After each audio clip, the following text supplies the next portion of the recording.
پھر سانپ کا ڈسا اتنا نہیں تڑپتا جتنا غیبت کا ڈسا ہوا انسان تڑپتا ہے. پھر سانپ میں اتنا زہر نہیں ہوتا جتنا اس گندی زبان میں زہر ہوتا ہے. شیر کا پنجہ اتنا نہیں پھاڑتا جتنا یہ 2.5 انچ کی زبان گوشت کو چیر پھاڑ کے رکھ دیتی ہے. پٹرول اور گیس کی آگ سے وہ آگ نہیں بھڑکتی جو اس چھوٹی سی زبان سے آگ بھڑکتی ہے. شہروں کے شہر جل رہے ہیں اور اس کے پیچھے بات کیا ہے؟ غیبت. غیبت، گندا بول، گندا بول. ہاں، اگر گھروں کو جنت بنانا ہے غیبت چھوڑ دو. دھن رے دھنیے اپنی دھن، پرائی دھنی کا پاپ نہ پن. تیری روئی میں 4 بنولے، سب سے پہلے ان کو چن. کیا مطلب؟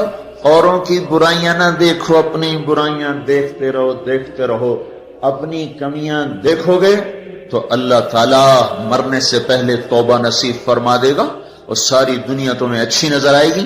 اگر اپنی اچھائیاں دیکھو گے اور اوروں کی برائیاں دیکھو گے تو اللہ توبہ کا دروازہ بند کر دے گا. سارا جہان آپ کو برا نظر آئے گا، اپنی ذات آپ کو بڑی اچھی نظر آئے گی اور بڑی قابل تعریف نظر آئے گی. اور اس کے ساتھ پھر تکبر پیدا ہوتا ہے اور تکبر میں مرنے والا جنت کی ہوا بھی نہیں سونگھ سکتا. پہلے عجب آتا. عجب کیا ہے؟ میں بڑا اچھا ہوں، میں بڑا اچھا ہوں. یہ عجب ہے، میں بڑا اچھا ہوں. صرف اس حد تک میں بہت اچھی ہوں، میں تو بہت اچھی ہوں، میں تو بہت اچھا ہوں. یہ عجب. جب عجب کو لگام نہیں دے گا تو اگلا درجہ آئے گا، اگلا درجہ. عجب اور تکبر کی حد ساتھ ساتھ ملی ہوئی ہے. اس لیے بارڈر پر پولیس کھڑی تھی، بارڈر پر فوجیں کھڑی ہوتی. بھائی آپس میں بارڈر مل نہ جائے تو عجب اور تکبر کا بارڈر ملا ہوا ہے. تکبر کیا ہے؟ میں بڑا اچھا، وہ بہت گندا. میں بڑی اچھی، وہ بہت گندی. اپنی اچھائی کے ساتھ جب اگلے کی نفرت پیدا ہو جائے، اگلے کی حقارت پیدا ہو جائے، اس کا چھوٹا ہونا دل میں اتر جائے تو پھر یہ تکبر ہے. تکبر. اور تکبر عزازیل را خار کرد. شیطان نے شرک تو نہیں کیا تھا، تکبر کیا تھا. اگر میں سجدہ نہیں کرتا، اتنی بات تو اس کی ٹھیک ہے کہ مخلوق کو سجدہ نہیں ہوتا، لیکن کیوں نہیں کرتے؟ کہ انا خیر منہ. تو دو باتیں. اللہ نے زمین آسمان سے کہا میری مانو، ان کا یا اللہ ہم نہیں مانتے. اللہ نے شیطان سے کہا میری مانو، ان کا یا اللہ میں نہیں مانتا. تو زمین آسمان کو کچھ نہیں کہا، شیطان کو مردود کیا. کیوں؟ دونوں نے.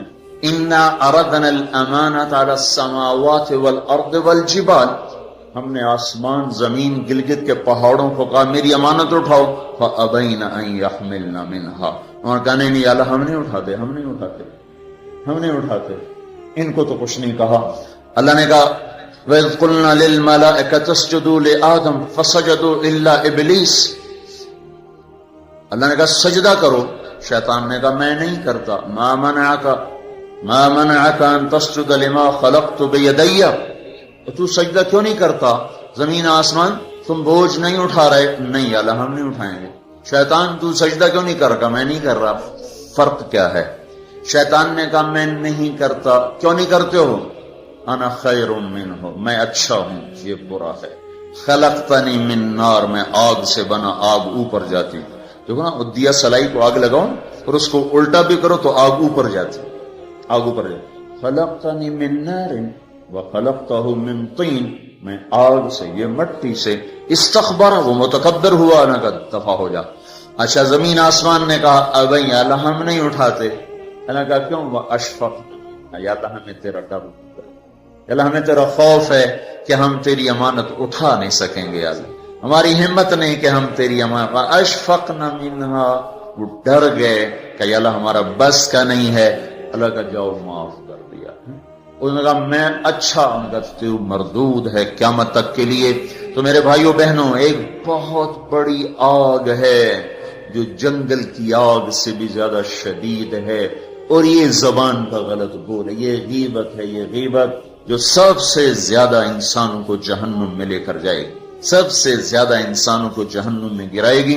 عیسیٰ علیہ السلام گزر رہے تھے، ایک ڈاکو بیٹھا تھا پہاڑ کی چوٹی پر. اس کی نظر پڑی، اس کو خیال آیا میں کیا زندگی گزار رہا ہوں. انہوں نے کہا یا اللہ میری توبہ، مجھے معاف کر دے، آئندہ تیرے نبی کا ساتھ دوں گا. اور یہ کہہ کر پہاڑ سے نیچے اتر آیا اور ساتھ چل دیا. ایک آدمی عیسیٰ علیہ السلام کے ساتھیوں میں سے، اس نے پیچھے مڑ کے دیکھا تو وہ ڈاکو تو جو نیک لوگ ہوتے ہیں نا، نیک لوگ، ان کے لاشعور میں اپنا اچھا ہونا اترا ہوتا، ہم بڑے اچھے ہیں. یہ چیز بہت بڑا سبب ہے دین سے دور لوگوں کے اور دور ہو جانے کا. جنید جمشید گلوکار ہے، گانا گانے والا، اب ماشاءاللہ توبہ کر لی ہے، مجھ سے بڑی داڑھی ہے، مجھ سے بڑی پگڑی باندھتا ہے. 6 سال ہم اس کے پیچھے پھرتے رہے. جب اللہ نے اس کو توبہ کی توفیق دے دی تو اس نے مجھ سے کہا، میں صرف اس وجہ سے ان راہوں پہ چلا کہ تم نے مجھے حقیر نہیں سمجھا اور نفرت کا اظہار نہیں کیا، اور دوسرا کبھی فتویٰ نہیں سنایا کہ تو حرام کھاتا ہے. حرام ہی تو کھا رہا ہے، یہ ہم نے کبھی منہ سے نہیں کہا تو حرام کرتا ہے، حرام کھاتا ہے. سنتے رہے سنتے رہے سنتے رہے، چلتے رہے چلتے رہے. 6 سال کے بعد خود ہی توبہ کر لی، 3 چلے بھی لگا دیے اور داڑھی بھی رکھ لی اور چلے بھی لگ گئے اور کتنے حج ہو گئے. اور اس کے پیچھے کیا تھا؟ صرف محبت. اس کے گناہ کا اس کو تانا نہیں دیا. تو یہ جو تانا دینا ہوتا ہے یہ اور لوگوں کو دین سے دور کرتا. تو اس آدمی نے عیسیٰ علیہ السلام کے ساتھی نے یوں دیکھا اور بڑی حقارت سے کہا، ہاں بڑے آئے ہیں جو نیک لوگ ہوتے ہیں، نیک پاک پاک پاک عورت، پردے دار عورت، کوئی آ گئی ایسی بیچاری تھوڑی سی اعمال میں ڈھیلی تو اس کو بڑی ایسے نفرت کی نظر سے دیکھتی، آپ بڑی نیک حاجن بنتی، اس کو ایسی نظر سے دیکھتی. یہی حال یہ پکے پکے نمازیوں کا ہے، یہ ایسے دیکھتے ہیں کہ جیسے پتہ نہیں اگلا دین سے ہی نکل گیا ہے.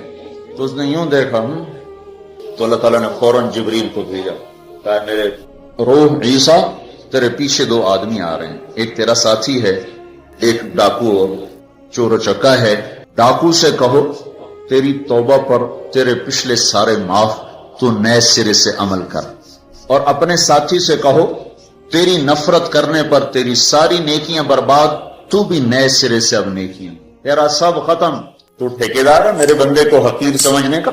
تو میرے بھائی اور بہنوں، ہمارے گھروں میں آگ ہے، آگ، اور وہ آگ چولہے کی آگ سے تیز ہے، پیٹرول گیس کی آگ سے تیز ہے، اور وہ غیبت کی بھڑکائی ہوئی آگ ہے.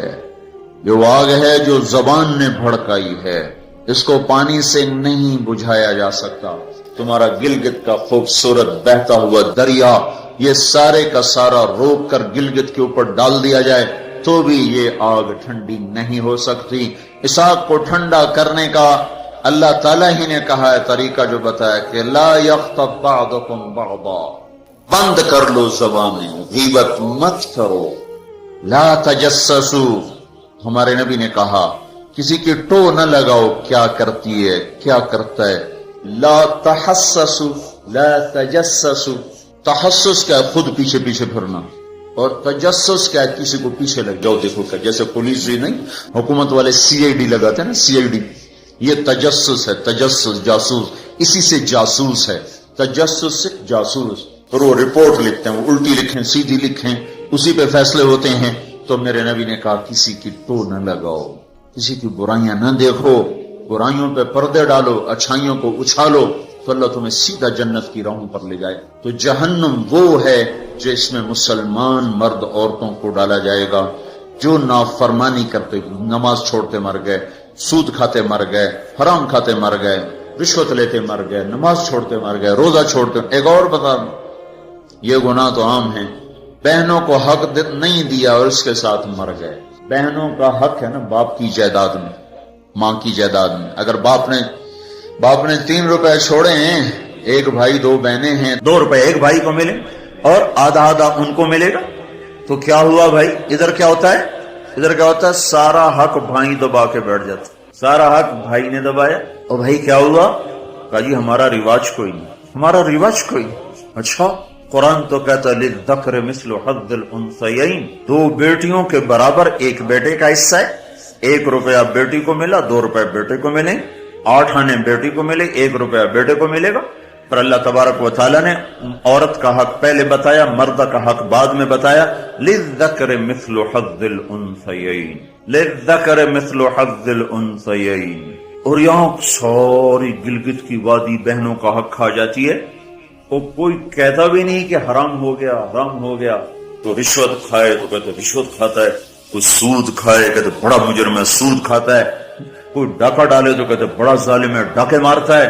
سارے گلگت والوں نے بہنوں کے حق پہ ڈاکہ مارا، نہ کوئی مقدمہ ہوا، نہ کوئی فریاد ہوئی، نہ کسی نے ہائے کی. اور کسی بہن نے کچھ مانگ بھی لیا تو الٹا اسے پہ چڑھائی ہو گئی. بہنوں کا حق کھاتا ہوا مر گیا، جنت کی ہوا بھی نہیں لگی. ماں کا حق کھا لیا، خامد مر گیا، اللہ نے ماں کا حق رکھا ہے. اولاد ہے تو 8واں حصہ ماں کا ہے، اولاد کوئی نہیں 4تھا حصہ ماں کا ہے. باپ مر جاتا ہے، مائیں بیچاری فقیر بن کے بچوں سے خیرات مانگتی ہیں، حالانکہ اللہ نے خامد کے حق میں سے 1/8 ماں کا حق رکھا تھا، کوئی نہیں دیتا. ماؤں کا حق ہڑپ، بہنوں کا حق ہڑپ، اور پھر اس کے ساتھ یہ احساس بھی نہیں ہے کہ میں مجرم ہوں، میں نے ظلم کیا ہے، یہ احساس ختم ہو گیا ہے. تو بھائیوں میرے بہنوں، اللہ نے جہنم کو بنایا ہے نافرمان مسلمان مرد عورت کے لیے. اگر توبہ نہ کی تو اس میں جانا ضرور ہے. جو ہے نا آخری آدمی جو نکالا جائے گا، جب وہ نکالا جائے گا تو اللہ تعالیٰ کہیں گے اس کو نکالو، ایک آدمی دوزخ میں اس کو نکالو. تو وہ جبریل آ کر کہیں گے بھی اس کو نکالو. تو دوزخ کا فرشتہ مالک کہے گا کہ دوزخ نے ایک کروٹ بدلی ہے، اس میں ہر چیز کو اس نے الٹا پلٹا کے پھینک دیا ہے، مجھے سمجھ میں نہیں آ رہا وہ کہاں پڑا ہوا ہے. تو جبریل کہیں گے یا اللہ وہ مالک کو پتہ نہیں چل رہا وہ کہاں پڑا ہوا ہے. تو اللہ تعالیٰ کہیں گے جاؤ فلاں پتھر کے نیچے دبا پڑا ہے. میں نے پتھر بتایا تھا نا، پتھر کیا ہوتا ہے، پتھر کیا ہوتا ہے جس کے نیچے پہاڑ بھی پگھل کے پانی بن جائیں گے. اللہ تعالیٰ کہیں گے فلاں دوزخ کے کونے میں پتھر کے نیچے ہے. تو جبریل بھی اندر جائے گا اور وہ مالک بھی اندر جائے گا. وہ پتھر کو اٹھائیں گے تو نیچے منہ کے بل گرا پڑا ہوگا اور اس کے اوپر آگ ہی آگ ہوگی، اور وہ زبان سے کہہ رہا ہوگا یا حنان یا منان. ایک دفعہ جبریل ہے کہ یا رسول اللہ آپ کو دوزخ کے سنوں کا سنیں کہ جہیم میں حاویہ میں منافق ہیں، جہیم میں مشرک ہیں، سقر میں صابی ہیں مجوس ہیں، اور سعیر میں مجوس ہیں، لظہ میں یہود ہیں، حطمہ میں عیسائی ہیں. اور کہہ کر جبریل چپ ہو گئے. تو آپ نے کہا اور کیا؟ کہ جی آپ سے شرمت کہنے نہیں بتاؤ. کہا جہنم میں آپ کی امت ہے، نافرمانی کرتے ہوئے جو مر گئے توبہ کیے بغیر.